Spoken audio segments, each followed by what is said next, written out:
Fala pessoal, Daniel Scocco. Nesse vídeo eu vou falar sobre a necessidade de se captar investimento quando você está criando uma startup.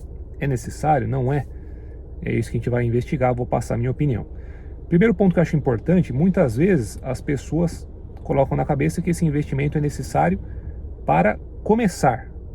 Então eu vejo as pessoas postando às vezes no Facebook, Instagram, às vezes chegam mensagens para mim no particular, onde a pessoa diz ter uma ideia, está querendo criar uma startup com aquela ideia e está buscando então um investidor para viabilizar aquele projeto ou o início daquele projeto.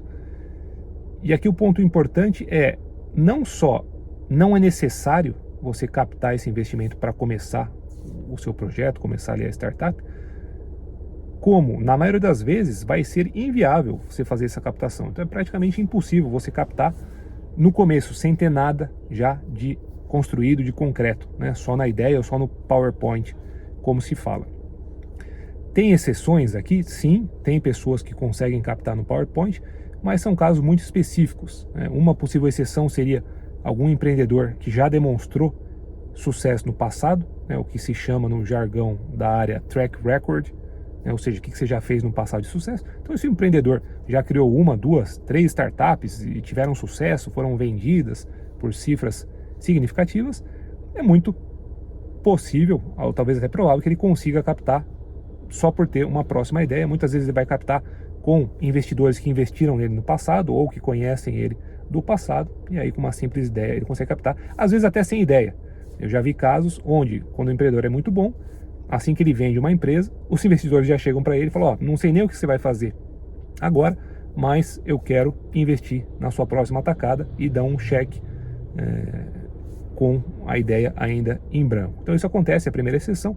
Segunda exceção seria mesmo se a pessoa que está começando ali o negócio não teve uma startup no passado e não demonstrou ser um empreendedor de sucesso, mas se essa pessoa tiver um know-how muito específico, for um especialista em uma área que tem uma alta demanda, pode ser que ela consiga captar um investimento mesmo nesse estágio inicial. Exemplo, inteligência artificial está em alta agora, então seria possível que um PhD em inteligência artificial, saindo de uma universidade renomada, que decidisse empreender, começar uma startup nesse nicho, é possível que ele conseguisse levantar, captar uma grana, mesmo só no estágio da ideia. Tirando essas exceções, esses casos muito específicos, ou seja, para a maioria, para o resto, para os mortais comuns, é praticamente impossível. E, como eu falei no começo, é impossível, mas também não é necessário. Então, o melhor a se fazer nesse caso é você começar o projeto, mesmo sem investimento, fazendo o que for possível para chegar num ponto que pelo menos você consiga demonstrar capacidade de execução, que é importantíssimo para qualquer empreendedor. Então pode ser um protótipo muito rudimentar, pode ser alguns clientes que você angariou no boca a boca ou foi atrás da internet, que você mostrou alguma coisa para eles e eles manifestaram algum interesse ou assinaram alguma carga, ou se você vende um produto para empresas, essas empresas assinaram um termo de interesse ou um termo confirmando que se você conseguir colocar, viabilizar o MVP, o protótipo inicial, elas vão ter interesse em comprar no futuro, mas alguma coisa de concreto você precisa mostrar para que você tenha alguma chance real de captar investimento. Do contrário, você vai só desperdiçar seu tempo se você for atrás de investidores no estágio da ideia. Agora, partindo da premissa que você já fez algo, começou a construir alguma coisa, talvez já tem um time, já tem preferencialmente um protótipo funcionando, preferencialmente clientes que já estão utilizando ou até pagando, então você já passou ali das fases iniciais, demonstrou que você e o seu time têm capacidade de execução. Aí sim a gente chega nessa questão principal do vídeo, que é preciso ou não captar, ou seria melhor ou não captar. No vídeo passado, inclusive, onde eu falei o que é uma startup, eu mencionei que a maioria das startups acabam fazendo uma captação ou várias captações de investimento. Dito isso, só para contextualizar, quando eu falei aqui da maioria, eu estou falando da maioria dessas grandes startups, aquelas que acabam crescendo e ficando muito grandes, os unicórnios, que passam de valor de mercado de $1 bilhão, aquelas que fazem IPO e, por consequência, aquelas que acabam saindo mais na mídia, pois são essas grandes que acabam, né, saindo nos jornais, na televisão e etc. Então essa sim, a grande maioria, né, acabam fazendo várias captações.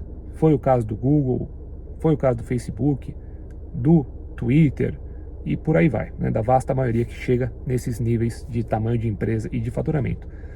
Dito isso, né, existem tantas outras que acabam sendo menores, mas não por isso empresas piores, simplesmente são menores, mas muitas vezes são negócios incríveis, com margens de lucratividade excelentes, né, e que acabam não captando. Então, por mais que essas empresas gigantescas, né, as que saem na mídia, quase sempre passam por esse ciclo de captação, existem tantas outras que são empresas grandes também, porque, né, essas empresas enormes que eu estou falando, estamos falando de faturamento, né, de $1 bilhão para cima. Então tem tantas outras que atingem faturamentos talvez de 50, 100 milhões de reais, que, né, já são empresas também significativas, de porte significativo, que não fazem a captação. Então é totalmente possível você crescer, né, criar e crescer uma startup sem fazer essa captação. Aí vai depender se você deve ou não captar, vai depender de escolhas pessoais e, na minha opinião, também de alguns fatores, de algumas características da startup em si que você está criando. E agora, entrando na questão se vale a pena ou não captar, eu já tive uma startup onde fizemos a captação, inicialmente junto a investidores anjo e depois, em um segundo momento, com investidores profissionais e alguns fundos nos Estados Unidos. E também tive startup onde não captamos, né, foi bootstrapped, né, é o termo que se usa para startups que não captam dinheiro, que, né, são financiadas com as próprias pernas e depois, né, com a própria receita dos clientes. Se você me perguntasse, né, há 5 anos atrás qual era a minha visão, eu ia falar que praticamente para todo mundo, para toda startup, todo empreendedor, né, vale a pena ir atrás de um investimento, né, captar investimento junto a investidores. Hoje minha opinião mudou um pouco.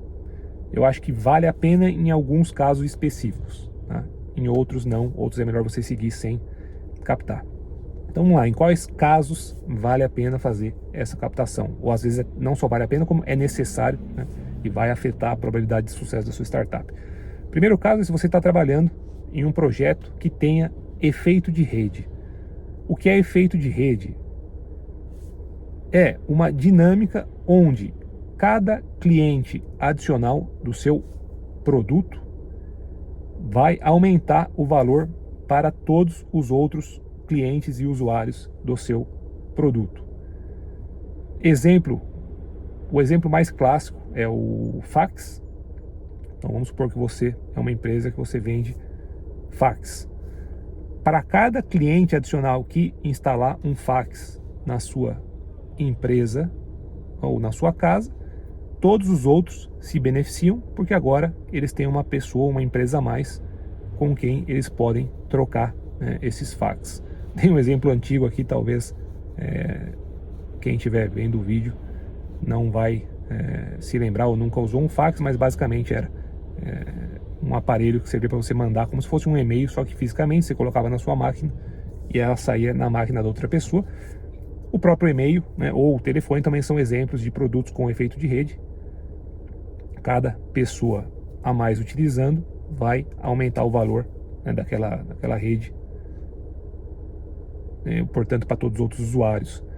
Para dar um exemplo mais moderno e falando agora de startups, o Uber é um negócio que tem efeito de rede. Por quê? Quanto mais clientes utilizando o Uber, maior vai ser o valor para os motoristas e vice-versa. Quanto mais motoristas, né, tiverem na plataforma fazendo corridas, melhor vai ser para os clientes, né? Melhor para os clientes porque eles vão conseguir achar uma corrida e achar um motorista mais rapidamente, e melhor para os motoristas, né, quanto mais cliente tiver, porque maior vai ser a quantidade de corridas e, portanto, de receita que eles vão conseguir fazer na plataforma. E negócios que têm efeito de rede, como o próprio caso do Uber ilustra, eles tendem a ter uma dinâmica onde o ganhador leva tudo ou quase tudo. É um termo em inglês que se usa, né? Winner takes all ou winner takes most, né? Que seria o ganhador leva a maior parte. Isso acontece justamente porque uma vez que você tem esse efeito de rede e tem um negócio que começa a crescer e se tornar o principal, vai ficando cada vez mais difícil para os concorrentes atacarem esse mercado e ganharem uma fatia desse mercado, porque os usuários não vão ter incentivo para usar o concorrente. Vamos dar um exemplo, continuar o exemplo do Uber. Então você tem o Uber que domina aqui no Brasil e em quase, né, em boa parte do mundo é a mesma situação. E aí, se você é um usuário e você está precisando fazer uma corrida, você vai ter pouco incentivo para abrir um concorrente, porque a chance de você achar um motorista de modo rápido, e às vezes até de um preço que seja tão bom quanto o do Uber, é baixa. Então você vai onde está a maior parte dos motoristas. E o raciocínio do motorista é o mesmo. Eu não vou fazer corrida para o concorrente, porque vai ter pouca corrida, tem pouco cliente. Então eu vou no Uber que dominou. E aí, uma vez que essa dinâmica se instala no mercado, essa empresa que vai ser a vencedora ali daquele nicho, que vai dominar, ela acaba conseguindo conquistar todo ou a maior parte, né, da receita potencial e dos lucros potenciais daquele nicho ou daquele segmento. Mesma coisa se aplica a marketplaces como o Mercado Livre. Você tem de um lado os compradores, de outros vendedores, e tem efeito de rede. Quanto mais vendedores tiverem, maior o valor para os compradores e vice-versa. E uma vez que o Mercado Livre estabeleceu esse domínio no mercado, fica muito difícil para concorrentes conseguirem entrar. E justamente, agora voltando no ponto, né, eu estou explicando isso, o que é efeito de rede, por que eu acho que empresas, startups que têm efeito de rede, não só nesse caso vale a pena, como talvez seja essencial que elas façam uma captação, é justamente porque essa dinâmica, o ganhador leva tudo, e vai ter geralmente um que vai dominar, talvez um segundo colocado que vai ter ali um 10, 15% de market share, mas justamente por conta dessa dinâmica acaba se tornando uma corrida para ver quem consegue ser o ganhador, e ter o maior número de clientes dos dois lados. E por conta disso, você precisa, nesses tipos de negócios, você precisa ser muito rápido para ganhar mercado, e para ser rápido você precisa de dinheiro para investir tanto no desenvolvimento do produto quanto no marketing, na distribuição, para ir conquistando os clientes. Então, é o primeiro caso onde eu acho que é essencial até fazer a captação de investimento, qualquer negócio que tenha efeito de rede. Inclusive, só para finalizar essa questão do efeito de rede, não é por acaso que boa parte dos fundos de investimento, de venture capital, tendem a focar em negócios que têm efeito de rede. Alguns, inclusive, investem somente em negócios que têm efeito de rede. Se não tem efeito de rede, eles nem avaliam e nem cogitam investir. Um exemplo desses especializados se chama NFX, tá? Um fundo dos Estados Unidos. E é justamente porque são nesses mercados, com esses tipos de startups, que a chance de ter um retorno gigantesco, de você estourar, é maior do que em negócios onde não tem efeito de rede. Então é muito mais fácil você conseguir fazer uma startup, um unicórnio, uma startup que vai fazer um IPO e vai ser muito grande em um negócio que tem efeito de rede, do que, por exemplo, em um SaaS, que seria um software como serviço, e justamente por isso então que os VCs acabam preferindo esse tipo de negócio. Continuando aqui, nos três tipos de negócio que eu acho que talvez valha a pena fazer uma captação. O primeiro a gente já falou. O segundo seriam empresas do tipo fintech, que tem um componente financeiro, ou empresas que vão fazer algum produto com hardware. Por quê? Porque muitas vezes essas empresas exigem um investimento de capital maior já nas primeiras fases. No caso de fintech, por conta de um investimento que você precisa para obter muitas vezes as licenças, e da demanda burocrática e regulatória. Às vezes, porque você, dependendo do modelo, você vai precisar emprestar dinheiro, então você vai precisar também de mais capital, às vezes para custear esses empréstimos no começo. E no caso de empresas de hardware, porque é caro você desenvolver hardware, fazer os protótipos de hardware vão exigir mais dinheiro, então né, essas empresas acabam também necessitando de investimento já nos estágios iniciais. E o último caso onde eu acho que faz sentido você captar é caso você tenha um SaaS, portanto um software como serviço que você aluga, cobra uma mensalidade para que pessoas ou empresas utilizem, mas no caso específico desse SaaS já estar comprovado, então você já validou, já para em pé, já tem clientes pagando, tem uma retenção muito boa, os clientes continuam pagando, eles gostam, possivelmente já está até lucrativo essa operação. E existe nesse SaaS, para esse nicho específico, existe um pouco ou muito, preferencialmente muito atrito para se trocar de um concorrente para o outro, e por conta disso pode fazer sentido você acelerar o crescimento desse SaaS para captar maior percentual aí do mercado possível, maior market share possível, uma vez que, né, cada cliente que você captar, visto que existe esse atrito, é difícil, é chato para mudar para o concorrente, então cada cliente que você captar vai ter uma boa chance de continuar com você no longo prazo. Isso pode ser uma expansão nacional no mesmo mercado, ou às vezes você já validou no mercado e está querendo internacionalizar esse SaaS e atacar outros mercados. Pode valer a pena, mas como eu falei, eu acho que você tem que ter preto no branco, né, provado ali com os números claros que o seu modelo já funciona e que se você investir X, o retorno vai ser Y, né? Você tem clareza e convicção disso. Nesse caso, acho que vai valer a pena, tanto para você quanto para os investidores. Em quase todos os outros casos, eu questiono se vai valer a pena essa captação. Por quê? Porque muitas vezes, quando você vai captar, a gente acaba olhando, né, em uma análise inicial, você pode acabar analisando e vendo só as questões positivas, que é: vou ter mais dinheiro em caixa, vou poder investir mais, vou ter os investidores podendo ajudar com alguns conselhos estratégicos ou com alguns contatos, algumas portas que eles podem abrir, e com certeza esses são benefícios reais de você fazer uma captação, mas tem uma série de pontos negativos também que vem junto. Então, primeiro, você vai ter agora, passar a ter, pós-feita uma captação, você passa a ter uma obrigação de prestação de contas muito maior do que você tinha antes. Vai ter que começar a mandar relatórios mensais para os investidores, fazer reuniões estratégicas esporadicamente para alinhar, né, a direção da empresa, ter que ter muito mais clareza nas questões contábeis, né? Porque uma vez que você tem investidor, enquanto está só você sozinho ou sócios que têm confiança entre si, a questão é mais tranquila. Uma vez que você tem investidores, obviamente você vai ter que prestar conta de onde foi gasto cada centavo, e essa necessidade ela é tanto jurídica quanto ética e moral, né? Já que você emprestou dinheiro, preste contas, né, de modo muito claro e transparente. Isso pesa, isso se gasta tempo e dá dor de cabeça.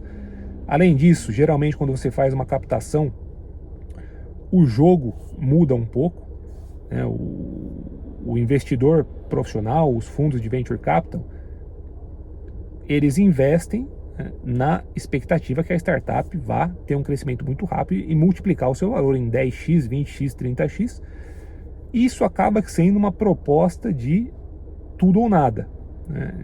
Dificilmente uma startup que captou vai conseguir caminhar de um modo mais tranquilo, com crescimento mais gradual. Não é isso que o investidor está buscando, né? Então, se você captar e esse for o seu plano, em algum momento você pode ter um conflito com os seus investidores, né? Quando você entra no jogo e opta por captar, você tem que estar preparado a jogar esse jogo, que é ok. Então agora é quase que tudo ou nada, vamos buscar um crescimento muito rápido, isso acaba trazendo algumas incertezas, alguns riscos e algumas complicações a mais para a empresa. Por fim, você também vai ficar engessado, dependendo, né, do contrato e dos investidores mais ou menos, mas acaba quase sempre ficando um pouco mais engessado em relação a decisões que antes eram só suas. Exemplos são salário.